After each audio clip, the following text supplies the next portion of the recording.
What's up, everybody? I'm Z-Wade, the Z-Wade, and Z-Wade Photo. And if you've been watching my channel for a while, you know that I'm unreasonably abstinent from digital noise, aka grain. Now, there's something about film grain that I find okay, but there's something about digital grain that I just absolutely hate. My style is typically ultra clean, ultra punchy, really robust, high contrast, and clean is the most important part. I absolutely hate noise, but perhaps I've been a little unfair to digital noise. So today, I'm going to do a test. Two tests. At what point does ISO get so high that you can actually start to notice it? Not destroy an image, but notice it on both mobile viewing, which is where most people view images these days, and at what point you start to introduce noise in printing, which to me is the most important thing. So, how high can we go before noise is even noticeable at all? And we may actually take it a little bit further and see at what point that, in my opinion, it ruins an image. So, without further ado, let's go to the field, shoot off ridiculously high ISOs, and get into a review. Chin up for me, please. A little bit to the left. Eyebrows up. Got it.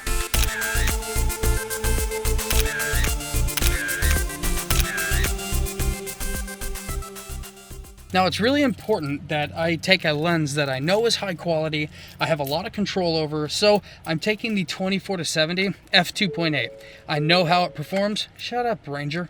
I know how it performs. I know it has excellent output, and so that's going to give us like a good baseline. And being a constant aperture, you know, I don't mess around with variable apertures anyway. Anyway, now we just got to find a nice, flat, kind of interesting scene. This is going to be a pretty expensive video to make because paper and ink are not cheap, and I'm going to have to print adjust one of these, right? And so if you want, consider making a cheap donation in the link below, or consider throwing me a super thanks. At the very least, tell your friends and subscribe because I'm losing money on this video.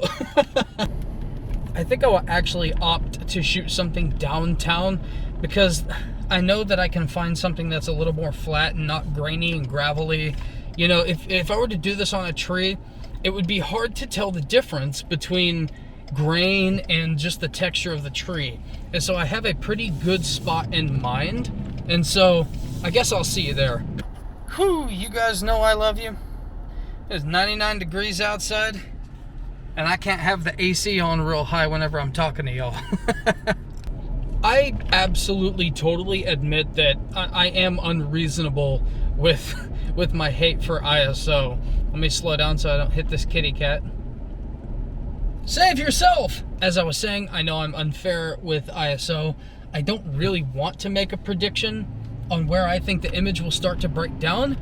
Maybe somewhere around 640, I'll start to notice it, but I don't actually think it would be ruined until, you know, well over 1000 ISO. But that's why we're doing this test, because I actually want to see, and I want you guys to witness how ridiculous I am when it comes to noise. I also have to mention that high ISO noise reduction is turned off in my camera. I turn off all of those auto corrections. I don't allow vignette reduction. I don't diffraction control. I keep high ISO noise reduction off all the time. I just don't want the camera making any decisions for me, okay? I make all my decisions. You can do whatever you want. Maybe someday I'll do a test on whether the high ISO noise reduction is actually making the image less sharp. Because I don't know that. I just know that in Lightroom, when you reduce noise, it makes it noticeably less sharp. And good Lord, that's bright. This fucking red brick road. Damn sun. Damn Kansas. Ugh. Would it kill you to give me a cloud?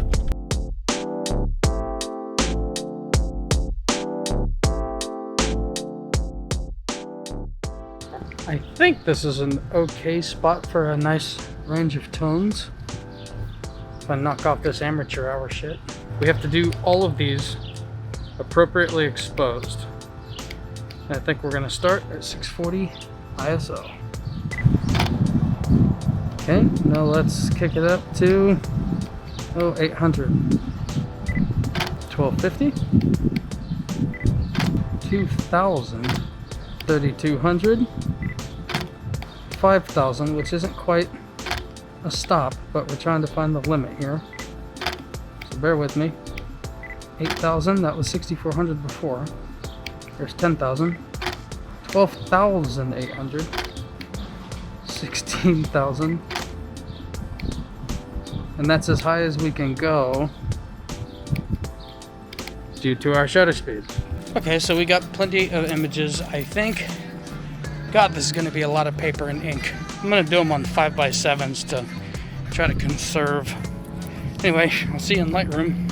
So this actually isn't going to take that long, so I'm not going to do an actual screen record of what I'm doing in Lightroom, but I'm going to edit all of these in black and white because I feel like that shows grain a little bit more. I will say that on my screen at 640 ISO, it's really hard to see when it's properly exposed. That's the biggest issue that you'll run into, is if you don't get proper exposure, when you try to correct for it in Lightroom, it's going to pull out noise a lot faster than just having shot it at the proper exposure at a higher ISO. When we get up to 2000 ISO, it's quite obvious on my screen, which is really kind of stupidly high resolution. It's not blatantly obvious until about 1250 ISO on my screen.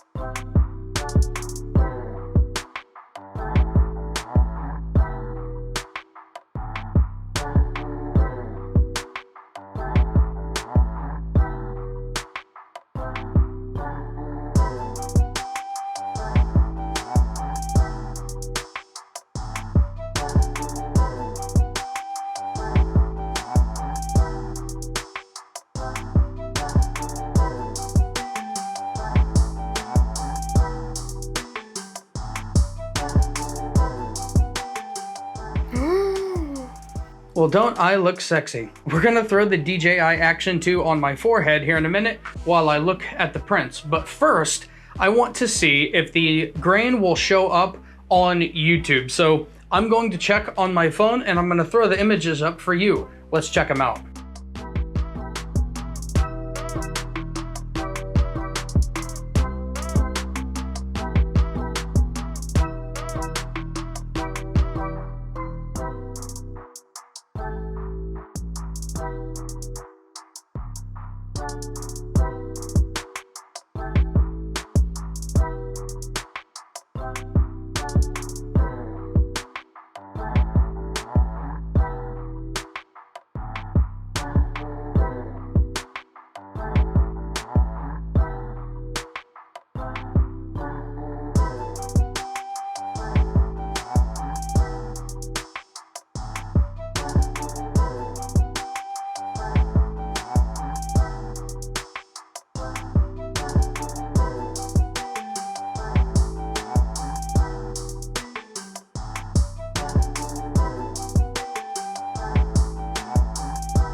Let me know in the comments what you think. As far as I could tell, on my cell phone, which is an iPhone 13 Pro Max, whatever, about 8,000 ISO, it was pretty obvious. 6,400 ISO, I actually may let that slide. I feel like I could fix some of the noise that I was seeing because it was mostly in the shadow areas. I feel like if I just brought the blacks down a little bit in a 6,400 ISO setting, it would have been totally fine.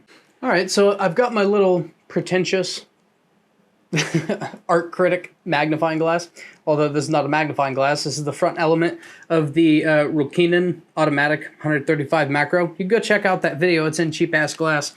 And we're gonna check with the naked eye, and then we're gonna get unfair with it and get real close to it. So at 640 ISO, looks totally fine. I can't see any grain with the naked eye. So let's get pretentious here.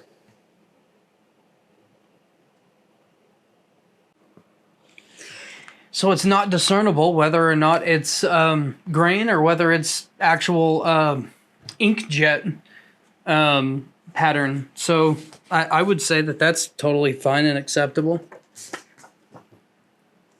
640 and 800 look the exact same to the naked eye.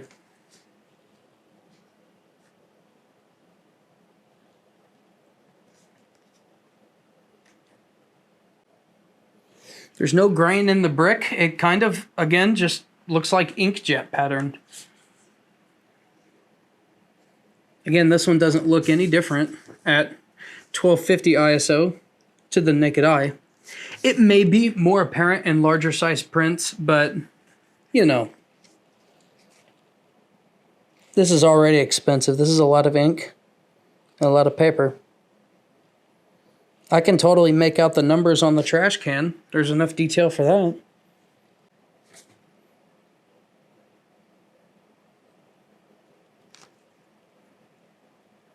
I see good texture in the grain of the wood in here. Or detail. Not a lot of texture, it's white. I cannot recommend the DJI Action 2 at all. Like, the section you just saw was as long as it was recording just now. It's currently sitting in the freezer cooling down. That's just at 2.7K. The only feasible way to use it is like in the winter at 1080p. But who wants 1080p? You know, nobody. Anyway, we'll get back to the next 2000 ISO after this short message. You should check out zwadephoto.com. and consider making a small donation or giving a super thanks on YouTube. Thank you. It was seriously less than 4 minutes, so I'm going to try to be quick. Okay, 2000 ISO. I'm starting to see... No, never mind. To the naked eye, it still looks the same. I am starting to see some grain in the shadows and on the stairs. A little bit in the bricks. The screen still looks like a screen. And we're starting to lose a little bit of detail here in the wood. It's clear that I've been not as unfair with mobile viewing because it's backlit, you know, so you're going to see more. But in printing, I've been very unfair to grain. This 3200 looks no different, really, than 2000. What is this one? 5000 ISO? Okay, the trash can is starting to get...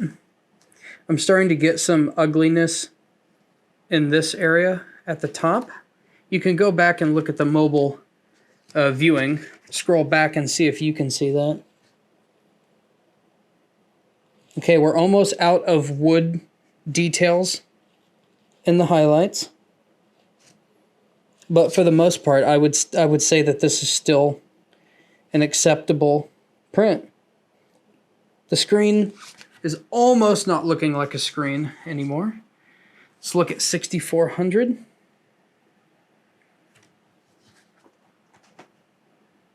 To the naked eye, looks very similar to 5000. They're not that far off. Still have a little bit of wood detail. The air conditioning unit is starting to get very grainy. Shadows, to be expected, are not falling apart, but you can tell that they're getting there. The screen is starting to look just like grain. Overall, I would still kind of accept this, though. That's surprising. 8000. Okay, the trash can is starting to get kind of just pretty much ugly at this point. But what you have to think about is I feel like with a little bit of pulling down the blacks, making them darker, or darkening the shadows are always the first to show noise anyway.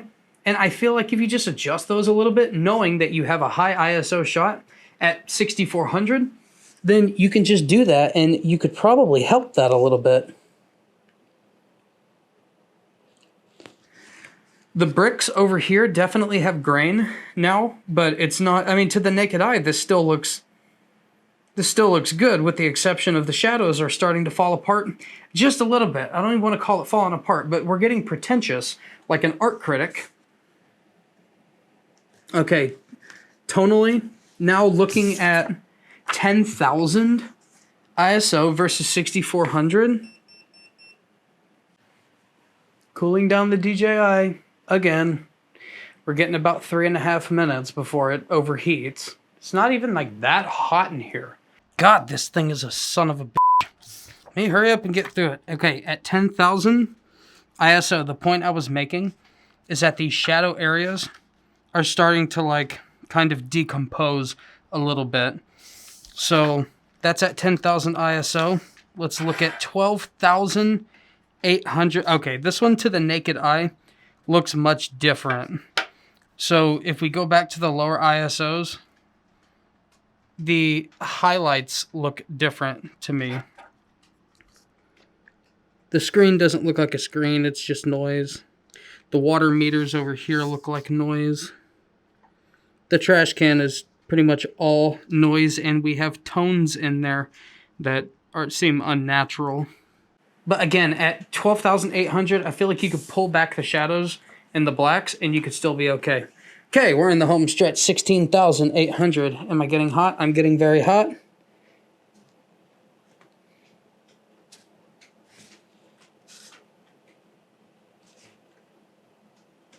No details in the wood. AC is all grain. To the naked eye, it looks okay, but upon just a little bit of inspection, you could tell the shadows are gone. The darks are kind of just grained out. Still okay to print. At a large size, you'll definitely notice that. So my conclusion, I've been only a tiny bit unfair as far as mobile viewing goes. But as far as printing goes, I've been very, very unfair to to grain. It isn't even really noticeable in a tonal sense until after 3,200 or 6,400 ISO. Then you start to lose tones, right? And for me, that's really important. But I do feel like the tones are correctable upwards of 12,800 ISO. If you bring down your blacks a little bit, sacrifice some shadow detail for the sake of not having a grain loss of detail, I would rather things be lost in shadows than to be recovered in a grainy way in shadows. So in this case, I would say the limit of printing is over 12,800 ISO. And for digital viewing, over 800 ISO. But you can't teach an old dog new tricks. I'm still maintaining that for me, my style, very low ISO, really punchy. I need lots of headroom to do the kind of things that I do with like really bringing things up in a beefy and robust way. So the cleaner and lower ISO your images, as long as you get it properly exposed, you have a lot more room to kind of push things further. I would still call high ISO an emergency type situation. You may like the artistic look that introducing a little bit of grain in post or in camera may give you. And that's just where we differ, and that's okay. There's enough room in this world for both of us. If you enjoyed this video, I hope you'll subscribe. And if you do, I think you'll like these too.